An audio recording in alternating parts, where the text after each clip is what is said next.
Hello, class 8 students. I am your teacher Krishnidal from Anpasan Kaski, and today I am going to teach you a new chapter of chemistry, and the name of the chapter is metals and non-metals. It is in your book, textbook, chapter number 13. So please turn over the book and listen carefully and see the book also thoroughly. Now, metals and non-metals. I think this is quite familiar word with you, all of you students.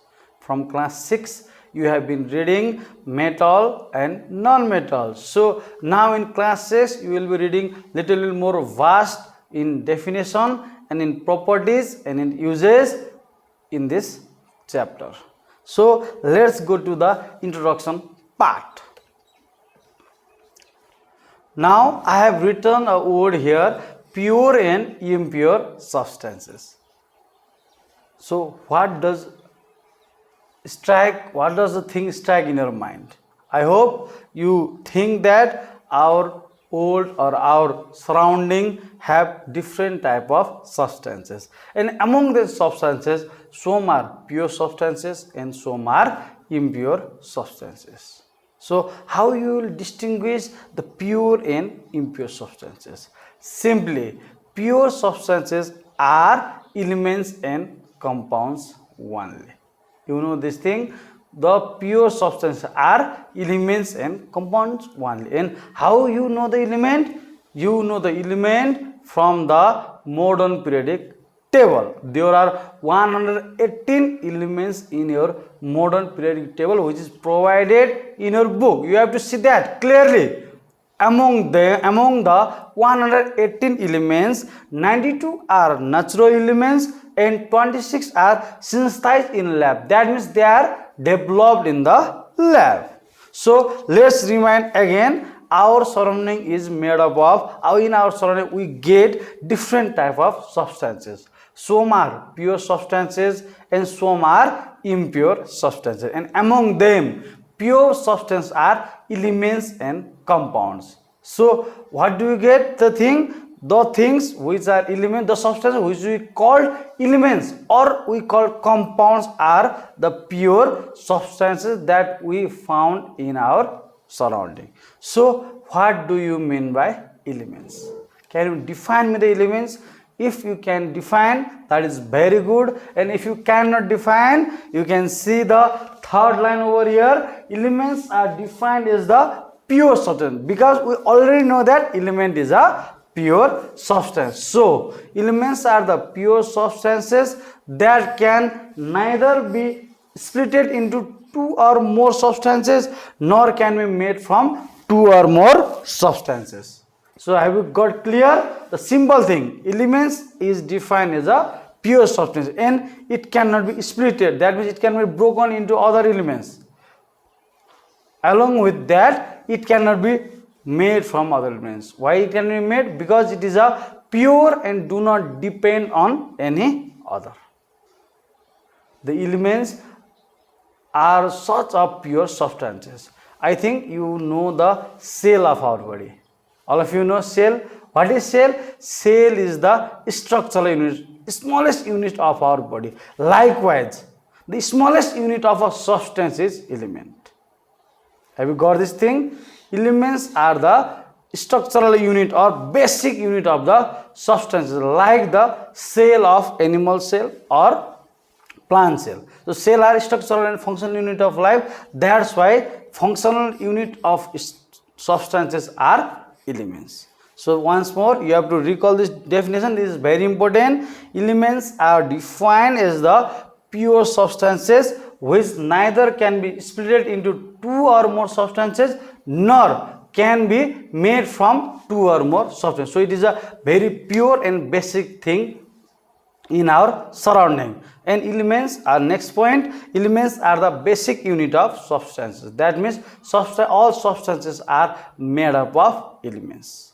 Then and you will be say, now what is compound? Compound are the simple thing. The group of elements form a compound. For your class, this much for you, because you have to read. You can read about compounds in other chapters also in further classes also. So elements, do you know how many elements are there? Yeah, I told you already there are 118 elements discovered so far till date. Till today there are only 118 elements in the whole universe, in the whole world. Among these 118 elements, 92 elements are natural. They are naturally found in our earth, and 26 are synthesized or developed in laboratory. In science lab, different scientists have studied and found those 26 elements, while 92 we found on the earth. So you can read about these 118 elements in modern periodic table. In your book also there is modern periodic table, so we will be reading according on the basis of that modern periodic table. According to physical and chemical properties, elements are divided into metals, non-metals and metalloids. Now this is very interesting thing. When you see the modern periodic table, you will find there are 118 elements. Among the 92 are natural and 26 are synthesized. That is the thing. But elements are again classified into 3 types. On the basis of elements physical and chemical properties, elements are divided into 3 categories, and the 3 categories are metals, non-metals and metalloids. Now metal and non-metal is the name of the chapter itself, and metalloids also came here. So we will read about all these 3: metals, non-metals and metalloids. Now see, metal and non-metal. I have made a comparative chart of metal and non-metal. So you can even distinguish between metal and non-metal from these physical as well as chemical properties of metal and non-metals. After this we will be reading properties of metalloids too. Now let's see the chart, metals and non-metals. In metal side I have written good conductors, and non-metals I have written bad conductor except carbon. What does this mean? This is a simple thing. Metals are good conductor of heat and electricity. Similarly, non-metals are bad conductor of heat and electricity, but carbon is an exceptional case where electricity can pass. Or all non-metals except carbon, they are insulator, they are bad conductor of electricity. So you got it. So what are metals? Metals have the property of conductor, good conductor. That means they allow the electricity to pass through them very easily, whereas non-metal do not allow the electricity to pass throughout them except carbon. Carbon is a exceptional case. Another feature of the metal is malleable. Do you know what is malleable? Malleable is the property in which the metals can be beaten into the sheets. We can make sheets by beating them. That is the property of metals. But non-metals, all non-metals are non-malleable. Means we cannot beat non-metals into the thin sheets. Another is ductile. Do you know what is ductile? Ductile is the property of metal from which we can make wires, like electric wires. Okay, so all metals can be made wire, whereas in case of non-metal, any non-metal cannot be made ductile. So all non-metals are non-ductile. Okay, have you got these 3 points? Now fourth properties. Extreme left at the periodic table. Now see periodic table along with me. Okay, now see the periodic table, and at the left side, extreme left side, you see different elements.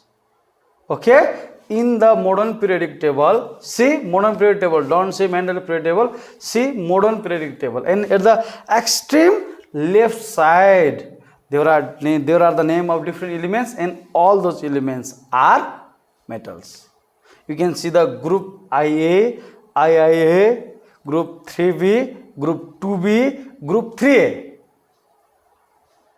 Look carefully. Group 1A, Group 2A, Group 3B, Group 2B and Group 3A.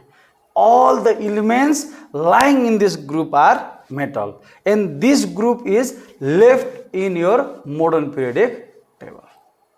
Are you clear? Similarly, non-metals are at the extreme right of the periodic table. See your modern periodic table. Just before you look the left of the periodic table, that you have seen metals. Now see right of the periodic table, that is from group 5A to group 0. See carefully, from group 5A to 0, all elements lying in this group are non-metals. So have you got this? Metals are at the extreme left side and non-metals are at the extreme right side. I have written the name of group also. Group 1A, Group 2A, Group 3B, Group 2B, Group 3A. In these groups we will find metals. And from group 5A to group 0 we will find non-metals. Now another property, metals are electropositive in nature, whereas non-metals are electronegative in nature. What does this mean? Have you ever heard about the word electropositive? If yes, it's very good. If not, I am going to tell you what is electropositive and what is electronegative. You know, all elements are made up of atom, and atom is composed of neutron, proton and electrons, and electrons keep revolving around the nucleus of the atom. So during a chemical reaction, if any atom loses the electron, it becomes electropositive. And during chemical reaction, if any atom gains the electron, it becomes electronegative in nature. You have to listen again if you are confused. In any chemical reaction, if an atom gains electron, receives electron, it becomes electronegative. And in any chemical reaction, if any atom donates electron, then it becomes electropositive. Electron is a negative thing. So while donating, it will become less negative. That means it becomes electropositive. And while gaining the electrons, it becomes more negative. That means it becomes electronegative. So this is the one of the finest property of metal and non-metal, that all metals are electropositive in nature. That means during any chemical reaction, metals always donates electron. Similarly, non-metals are electronegative in nature. This means in any chemical reaction, non-metal always gains the electron. Now I think you are clear with this. And now another property is lustrous and non-lustrous. Lustrous means shiny. Metals are shiny in nature, whereas non-metals are non-lustrous, that is non-shiny. Okay, now again let's recall the difference between metal and non-metal. Metals are good conductor of electricity, non-metals are bad conductor of electricity except carbon. Metals are malleable in nature, non-metals are non-malleable. Metals are ductile in nature, non-metals are non-ductile in nature. Metals are at the extreme left at periodic table, non-metals are found at extreme right at periodic table. Metals are electropositive in nature, non-metals are electronegative in nature. Metals are lustrous in nature, non-metals are non-lustrous in nature. I think you are clear with this now. Now let's go to the next heading, metalloids, because already we have read about elements are of three categories: metals, non-metals and metalloids. So just before this page we have read about metals and non-metals, and now we are going to read about metalloids. What are metalloids, where metalloids are found, what are the properties of metalloids. Metalloids. Metalloids are semiconductors. Semiconductor. You are confused now. You have heard about conductor and bad conductor, but now here comes the word semiconductor. Semiconductor means sometimes they behave as a conductor. Okay, sometimes they behave as a conductor, while sometimes they behave as a non-conductor. This property of showing both like metal and non-metal are called metalloids. Metalloids are those elements which shows both property of metal and non-metal. They behave sometimes as metal also, they behave like non-metal also. So semiconductor, they at low temperature or high, if they act as a metal in a low temperature, now they will act as a non-metal in a high temperature. So that's why they change their property according to the temperature, according to the pressure, according to the condition. And another property is non-malleable. Now this is clearly like the property of the non-metal. So metalloids cannot be beaten into the sheets. And another is non-ductile. That means metalloids, from metalloids we cannot make wires. And another is they are kept between metal and non-metal. That means kept between metal and non-metal means in modern periodic table. I have given you the all groups in which group metals are kept and in which group of the modern periodic table non-metal are kept. So now see, except those groups you will find the metalloids. There are only 6 metalloids. Be clear, there are only 6 metalloids and they are kept between metal and non-metal in a modern periodic table, group 4A, group 5A and group 6A. Here some metalloids can be found very easily. For example, arsenic, silicon, you can see very easily. Another, electropositive as well as electronegative. Now, so you know clearly that metalloid are those elements which shows the property of both metal and non-metal. Now, see this new property, electropositive as well as electronegative, like semiconductor. Semiconductor means they behave as a conductor at a one time and they behave as a insulator at a one time. That's why similarly they also show the property of electropositive as well as electronegative. So electropositive means they in during chemical reaction they sometimes donates the electron. While donating the electron they become electropositive. So similarly in any chemical reaction they may gain the electron from others. They may gain from the electron. So if they gain the electron during the chemical reaction they become electronegative in nature. So we cannot define metalloid as they are pure electropositive or pure electronegative elements.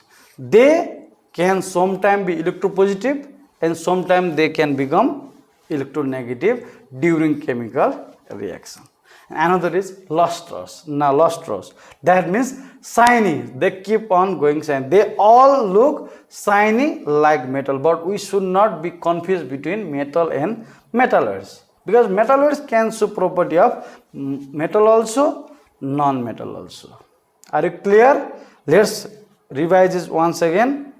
Metalloids. Metalloids are semiconductors. That means sometimes they behave as a conductor and sometimes they behave as a non-conductor or bad conductor or insulator. Non-malleable. They cannot be beaten into the sheets. Non-ductile. Metalloids, from metalloids we cannot make a wire.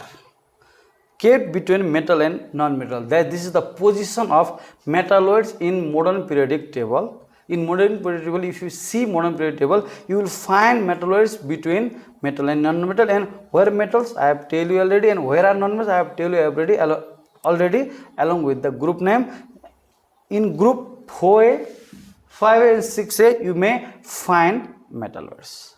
And next property of metalloid is electropositive as well as electronegative. That means metalloids during chemical reaction, metalloids sometimes gain the electron and become electronegative, and during chemical reaction sometimes metalloid donate the electron and become electropositive in nature. So it shows property of both metal also, non-metal also. And another property is lustrous or shiny. Metalloids are generally shiny in nature. This we have to keep in mind.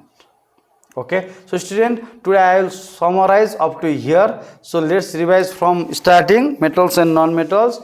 I have tell you about the substances around your surrounding. There are pure and impure. Among them, pure substances are called elements and compounds. Elements, I have defined also the elements. There are 118 elements discovered till date, and among them 118 elements, there are 92 are natural and 26 are synthesized, and on the basis of physical and chemical properties, elements are classified as metal, non-metal and metalloids. So we have read about the properties of metal, non-metal and metalloids. Metal are good conductor of electricity, non-metal are bad conductor of electricity except carbon. Metals are malleable, metals are ductile, metals are positioned as the left of the periodic table, modern periodic table. Metals are electropositive in nature, metals are shiny in nature. Non-metals are non-malleable, non-metals are non-ductile, non-metals are positioned at the extreme right side of the modern periodic table.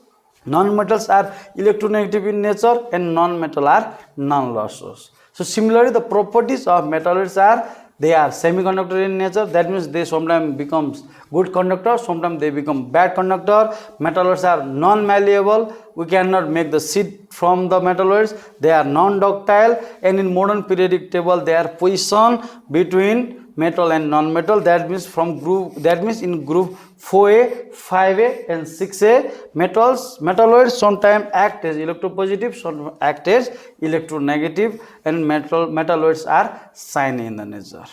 So now if you have any confusion, don't forget to comment below, and from this thing please try to differentiate between metals and non-metal and try to write some properties of metalloids, and also you should be able to name the metals, name of non-metals and name of metalloids. Thank you class.